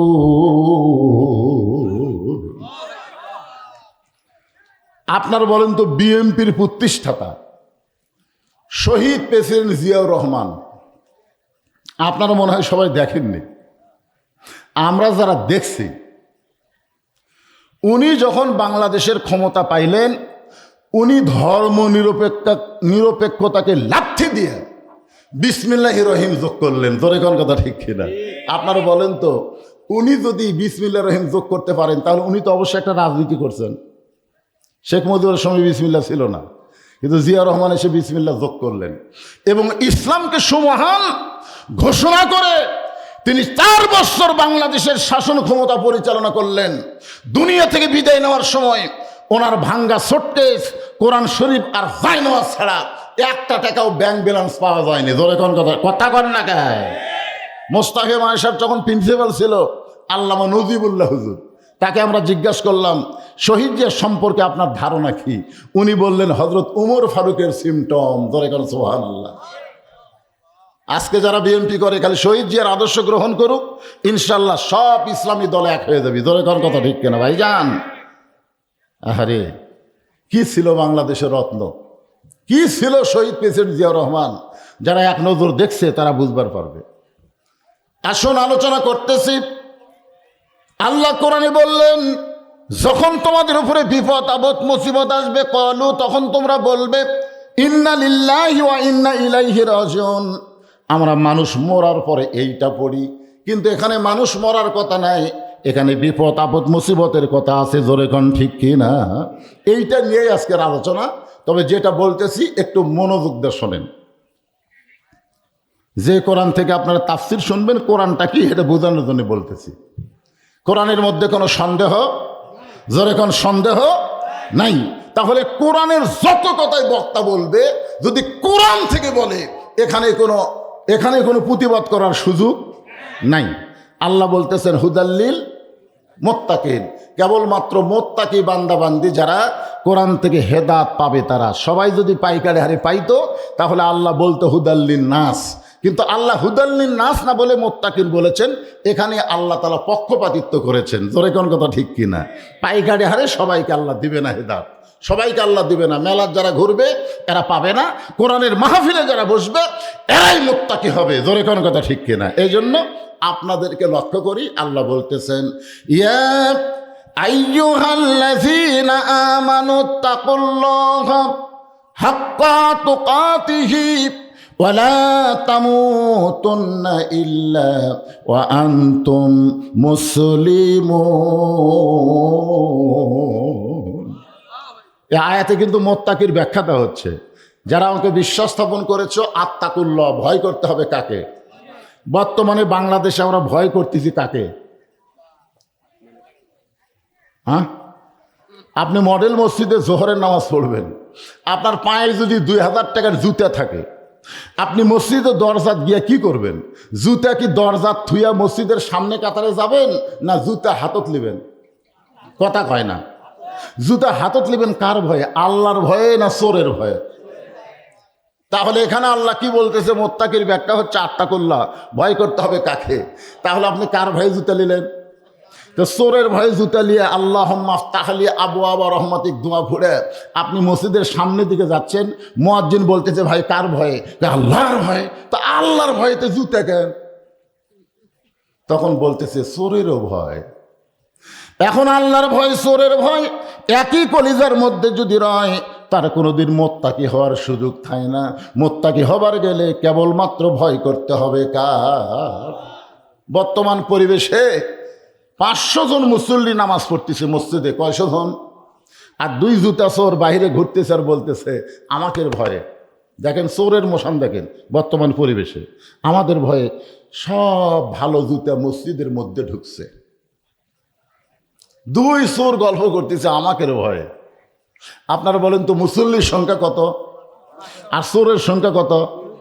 আসলে কি চোর খুব বেশি, কিন্তু এর মোশান বেশি। আমাকে ভয়ে বর্তমান পরিবেশে চোর, ডাকাত, বাটপার, চাঁদাবাজ এদেরই কিন্তু মোশান চলতেছে। তোর কথা কর না কেন ভাইজান? এই আমাকে চিনিস? আমি কার দল করেছি জানিস?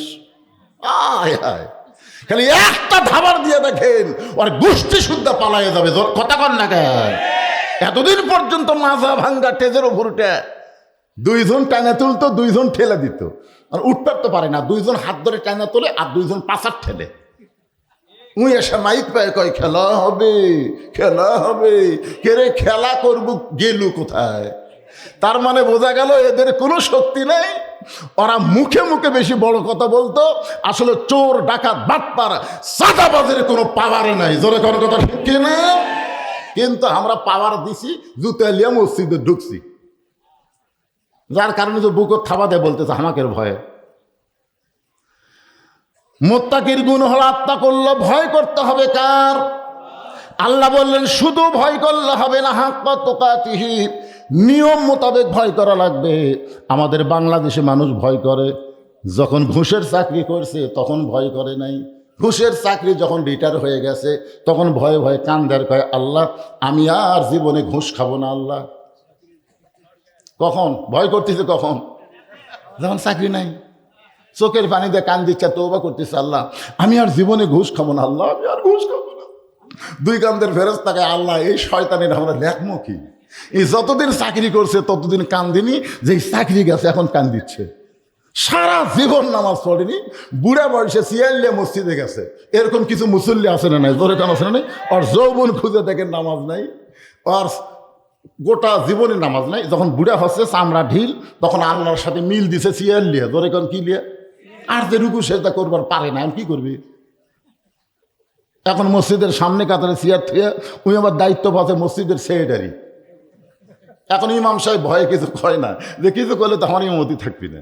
উনি এখন সামনে কাতারে সিয়াল্লা বসেছে। আপনারা জানেন বাড়িতে নামাজ পড়লে 1 গুণ সওয়াব হবে, মসজিদেও কেউ যদি নামাজ পড়ে সেও 1 গুণ সওয়াব পাবে। কিন্তু জামাতের সঙ্গে যখন নামাজ পড়বে আল্লাহ তখন তাকে 27 গুণ সওয়াব দিবে। কিসের সঙ্গে? আচ্ছা, জামাতের সঙ্গে নামাজ পড়বার গেলে 1 নম্বর শর্ত হলো খালি কাতার করলে হবে না, কাতার সোজা করা লাগবে। আমার কথা কি বুঝতেন? যে কাতার করলেন হেঁকা বেঁকা তাহলে সব হবে? কাতার সোজা করা লাগবে। সাহাবীরা বললেন ইয়া রাসূলুল্লাহ আমরা কাতার সোজা করব কেমনে? রাসূল বললেন পায়ের গোড়ালির সঙ্গে গোড়ালি মিল করে তোমরা কাতার সোজা করবা। তাহলে পায়ের গোড়ালির সঙ্গে যদি গোড়ালি মিল করে কাতার সোজা করেন, তাহলে যেই বেটা সিয়ারত বসিছে ওর পায়ের গোড়ালি কোথায়?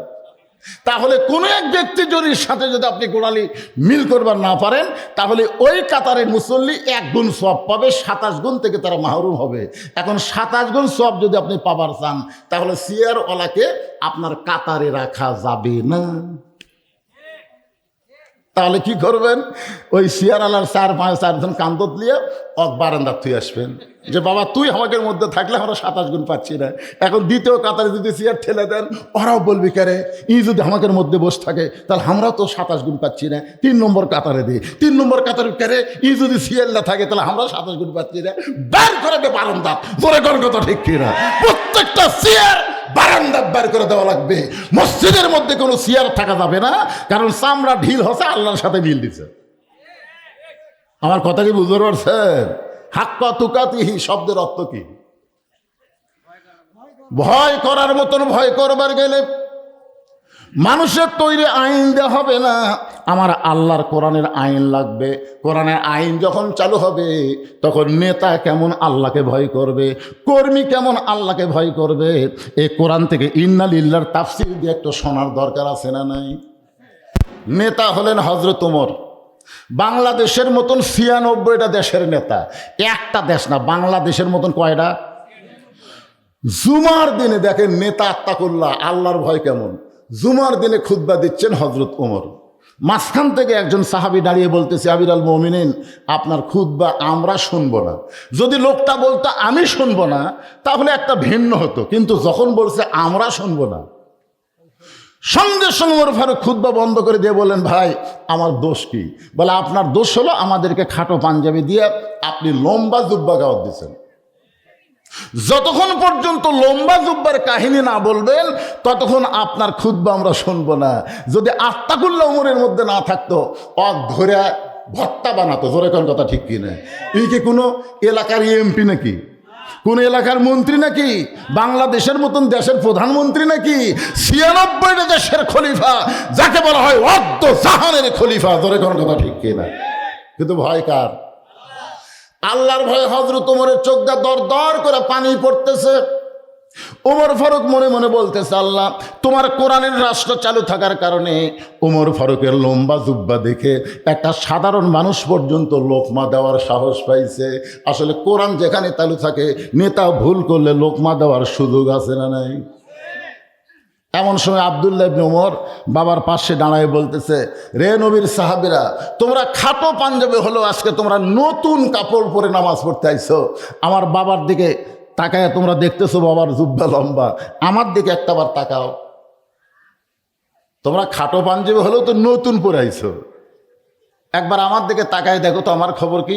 ওসমান গনি বলতেছে, আব্দুল্লাহ আজকে জুমার দিনে তুমি নতুন কাপড় না পরে পুরাতন কাপড় পরছো কেন? আব্দুল্লাহ বলতেছে, আজকে যদি আমি নতুন কাপড় পরতাম তাহলে আমার বাবার জুব্বা লম্বা হতো না। দুনিয়ার সবাই যখন ঘুমায়া যায় আমার বাবা তখন ঘুমায় না। যেদিন থেকে আমার বাবা মদিনার খলিফা হয়েছে সেদিন থেকে আমার বাবার চোখের আর ঘুম নাই। দুনিয়ার মানুষকে কোথায় কেমনে থাকে এটা দেখার দায়িত্ব আল্লাহ আমার বাবাকে দিয়েছে। সুবহানাল্লাহ খান। সাধারণ মানুষ আরামে ঘুম পড়ে, সাধারণ মানুষ আরামে ঘুমায়, কিন্তু আমার বাবার চোখে ঘুম নাই। সবাই যখন ঘুমায় গেছে এমন সময় আমার বাবা চুপি চুপি আমার ঘরের দরজায় গিয়ে ডাকতেছে, আব্দুল্লাহ আব্দুল্লাহ রে। আমি দরজা খুলে তাকায় দেখি বাবার হাতে একটা পাঞ্জাবি। আমি খুশি হয়ে বললাম, বাবা বাইতুল মাল থেকে আমার একটা পাঞ্জাবি দিছে। গভীর রাত্রে আবার একটা পাঞ্জাবি দিয়ে রাইছেন। ওমর ফারুক বলে, আব্দুল্লাহ ইন্নাল্লাহা ইয়ামুরুকুম আন তুআদ্দুল আমানাতি ইলা আহলিহা ওয়া ইযা হাকামতুম বাইনান নাস আন তাহকুমু বিল আদল। আল্লাহু আকবার। ওমর ফারুক আল্লাহর কোরআন তেলাওয়াত করে বলে, আব্দুল্লাহ তুই কেমনে মনে করলি বাইতুল মাল থেকে তোর একটা পাঞ্জাবি দিছে, আমি আর একটা দিয়ে বেড়াইছি? আব্দুল্লাহ রে, আমি যেই পাঞ্জাবি নিয়ে তোর সামনে দাঁড়াইছি এটা আমার ভাগে পড়েছে। এখন বলতো আব্দুল্লাহ এই খাটো পাঞ্জাবি গায়ে দিয়ে আমি যদি খুতবা দেই, কারণ মুসল্লির পাঞ্জাবি ছোট হলে কোনো সমস্যা নাই, ইমামের পাঞ্জাবি বড় হওয়া লাগবে। ঠিক কিনা বলে? ইমামের দাড়ি যদি ছোট হয়, আমাকে একজন মোবাইল করে বলতে, হুজুর ইমামের দাড়ি যদি এক মুষ্টির নিচে হয় তার পাশে নামাজ হবি? তাহলে চিন্তা করে দেখেন ইমামের দিকে সবার নজর আছে না নাই? তা আমি বললাম, ভাইজান ইমামের দাড়ি এক মুষ্টি ছোট, তোমার দাড়ির খবর কি? আমার নাই। আমার নাই তাইলে হুজুর থাকা লাগবে না। তারপরে বোঝা গেল ইমাম হবার গেলে দাড়ি হওয়া লাগবে, যাকে তাকে জাতীয় ইমাম বলা যাবে না। ধরে এখন কথা ঠিক না? যাকে তাকে জাতীয় ইমাম।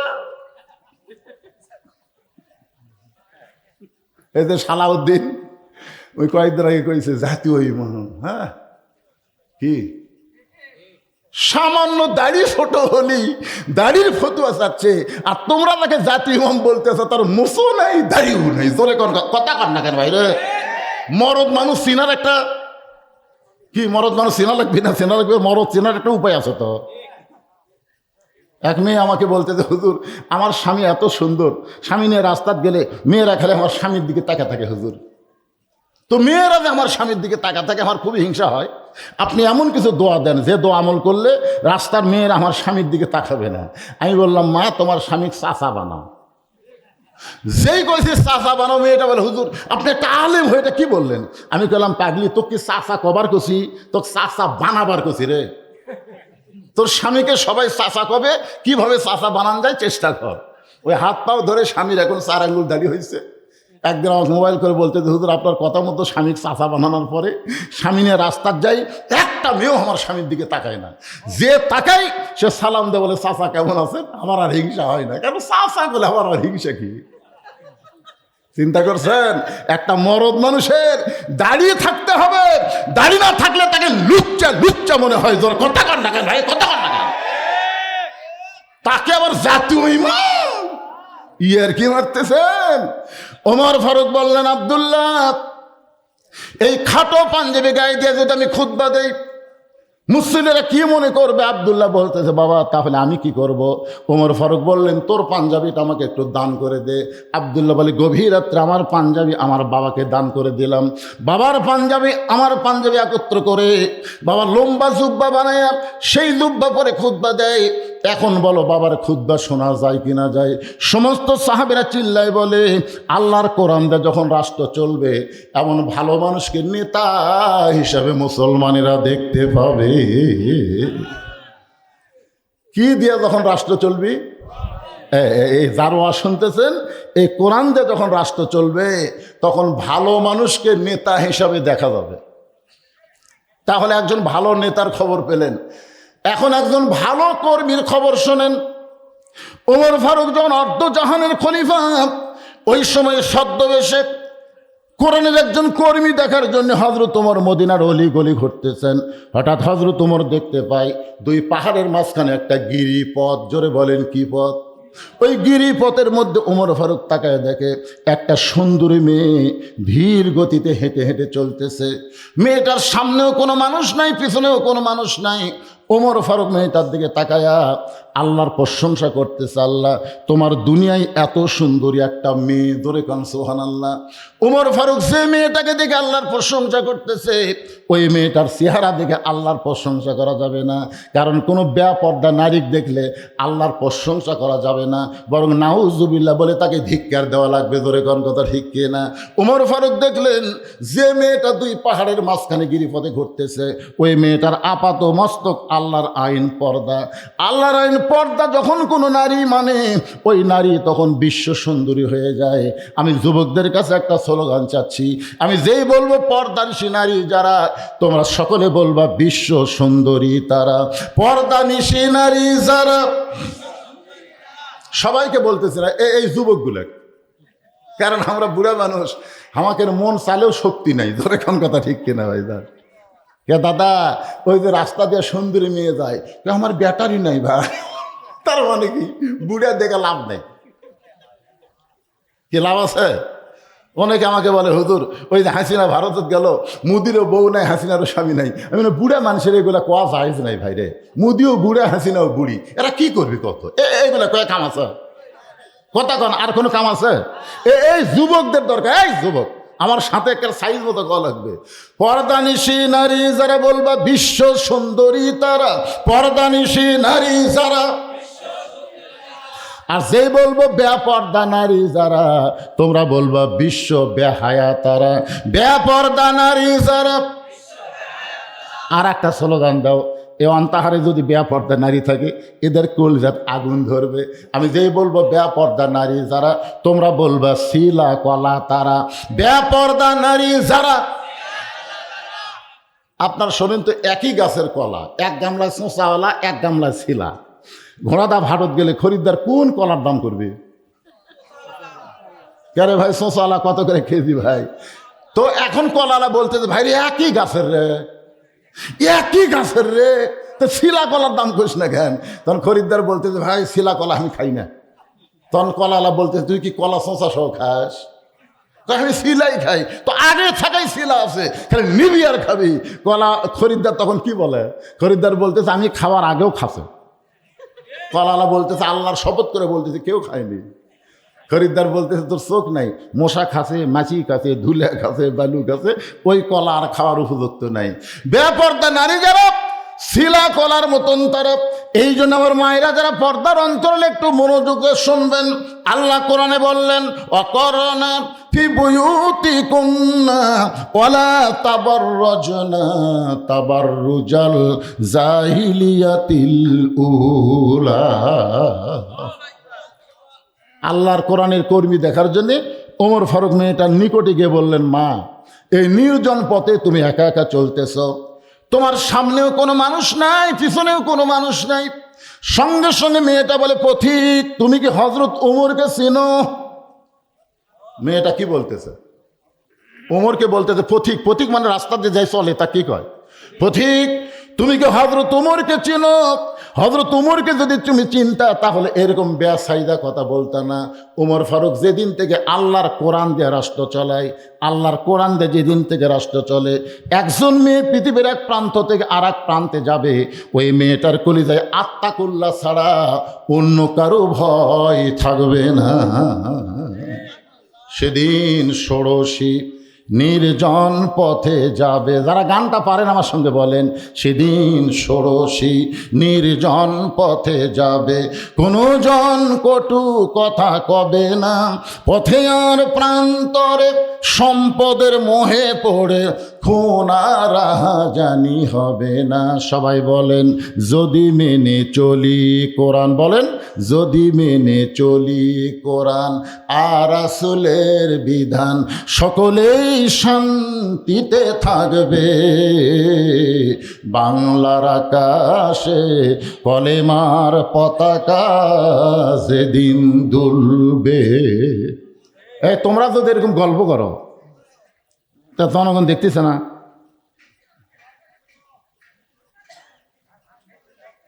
কি ভাই আমার কথা কি বুঝতে পারতেছেন? ওমর ফারুকের চোখ দিয়ে দর দর করে পানি আসলো। আল্লাহর কোরআন দিয়ে যখন রাষ্ট্র চলবে, ওই মানুষের কলিজায় কেবলমাত্র ভয় থাকবে কার? আরো জোরে বলেন, ভয় থাকবে কার? ওই মহিলা দুই পাহাড়ের মাঝখান দিয়ে ঘুরতেছে, কোনো সময় ভয় করেনি কেউ আসো ধরবি, এই ভয় নেই, কারণ কোরআন চলতেছে। কোরআন কোরআন ধরবো আয়। আল্লাহর কোরআন দিয়ে যখন রাষ্ট্র চলবে, প্রত্যেকটা মানুষ তার সীমানার মধ্যেই থাকবে, অন্যের সীমানায় যাবে না। আমার সীমানা হলো আমার পকেট, আমি বারবার হাত দিচ্ছি।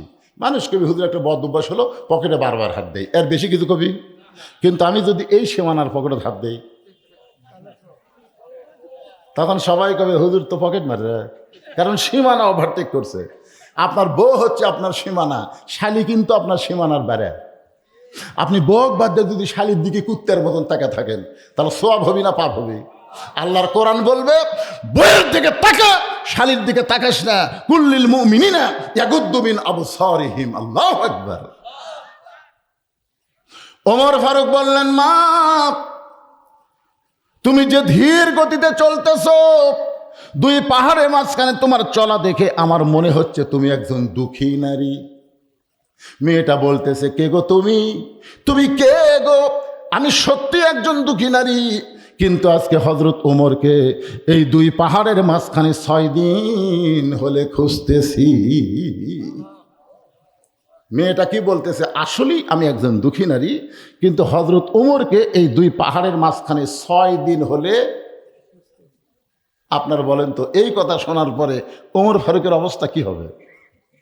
কারণ আল্লাহর কোরআন দিয়ে যখন রাষ্ট্র চলবে, তখন নেতা খোঁজা লাগবে না, নেতারাই তখন দুঃখী মানুষকে খুঁজে বেড়াবে। ধরে কোন কথা কন না কেন ভাইজান? আমাদের বাংলাদেশে কোরআন না থাকার কারণে নেতারাও খোঁজে ভোটের আগে। ভোটের আগে কিন্তু নেতারা আপনাকে খুঁজবি না? আমার কাহাল 5 ফিরে এক নেতা গাড়ি নিয়ে যাচ্ছে, এক ফকির আসতেছে রাস্তা দিয়ে। তো নেতা ড্রাইভারকে বলেছে ব্রেক কর, ব্রেক কর। তো তো ড্রাইভার বলতে, স্যার কোনো মানুষজন নাই, ব্রেক করবো কেন? বলে ওই যে আসতেছে। ড্রাইভার কয়, ওটা ফকির স্যার। আরে পাগলা, ভোটের আগে ফকির তার মুহূর্তে থামা। যেই গাড়ি ব্রেক করছে, নেতা গাড়ির থেকে নামে ফকির সালাম দেয়, আসসালাম আলাইকুম চাচা, আসসালাম আলাইকুম চাচা। ফকির খালি চারদিকে তাকাই। নেতা বলে, চাচা চারিদিকে তাকান কেন? বলে, কাক সালাম দেবো বাবা? সেই জন্য দেখি। আপনাকে সালাম দেই, আমি ভিক্ষা করে খাই। ভোটের আগে আপনিও তো মুহূর্তে আই শালার নেতা রে। ভোটের আগে হারে সালাম দিয়ে জনগণকে ধোকা নিয়ে ভোট পাবে। নেতা আর থাকবে না বগুড়ায়, ঢাকায় চলে যাবে। মাঝে মধ্যে নেতা বসন্তের কুকিলের মতন বেড়াবার আসবে।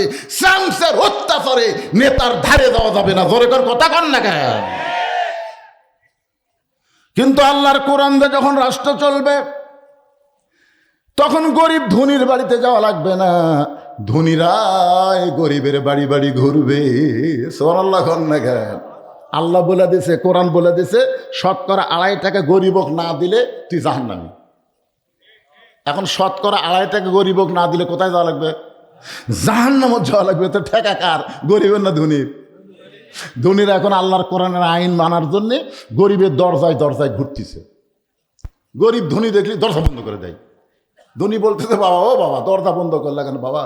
ভাই ভাই, আমি গরিব মানুষ ভাই, খাটা খাই, কষ্ট করে খাই, জাকাতের টাকা আমি খাই না ভাই, তুই অন্য দরজার যা।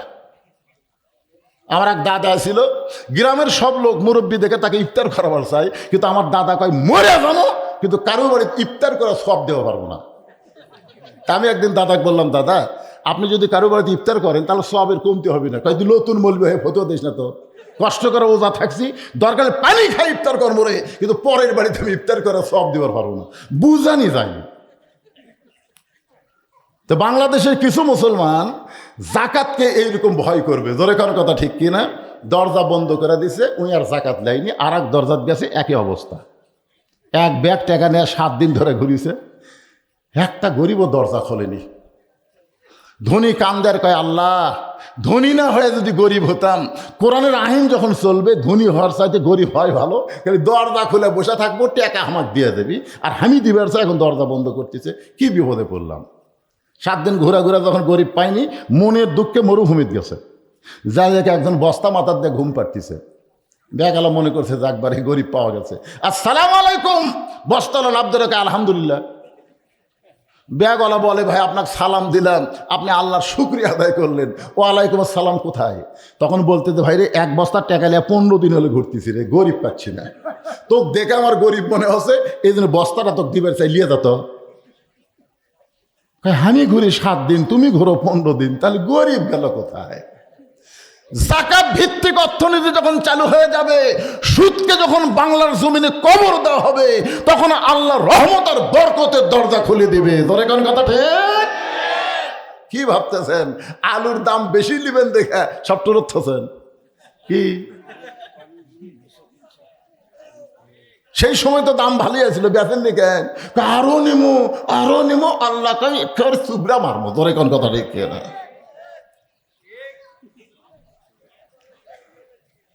কে রে ভাই, এটা একটা টিস্যু দেন তো, টিস্যু দেন।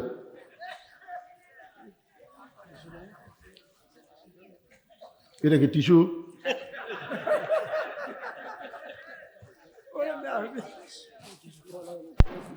শোনেন, আপনার কি বিরক্ত হচ্ছেন? আচ্ছা, আমি যদি এভাবে ওয়াজ করতেই থাকি, আপনার বিরক্ত হবেন কখন? আজকের এই ওয়াজ হচ্ছে আপনাদের এলাকায় এই সিজনের আমার শেষ ওয়াজ না, সারা রাত না, খুবই ভালো লাগতেছে। কিন্তু এই স্লিপটা দিছে, হুজুর আপনি যতক্ষণ ইচ্ছা ওয়াজ করেন, আমাকে এর মধ্যে কোনো আপত্তি নেই, কিন্তু এই মাদ্রাসার জন্য একটা গামছার আদায় করে দেন তো। একটা গামছার আদায় করতে বড় জোর 5 মিনিট লাগবে, তার বেশি লাগবে না, ঠিক কিনা বলেন? এদের মধ্যে খালি এই করতেছে। হুজুর যে ইন্না লিল্লাহর আয়াতকে যে ওয়াজ শুরু করলো, এটা তো মরার আয়াত, হুজুর যে কোন ওয়াজ করবি রে? আরে ফাটাফাটি ওয়াজ। এই জন্যই বলতে যে ভাইজান, একে ভিতরে এই উসখুশি না থাকে। জাম্মে অত এলাই, এটি কি লেখছে? পান খাওয়া হালাল না হারাম? পান খাওয়া হালাল, হারাম হবে কেন? যত পারেন পান খান, অসুবিধা নেই, কিন্তু পানের মধ্যে সব কিছু খাওয়া যাবে না, বুঝলেন? পানের মধ্যে হারাম কিছু খাওয়া যাবে না, পান খাওয়া চলবে, অসুবিধা নেই। এগুলা বলা লাগবে না, দোয়া করা লাগবে।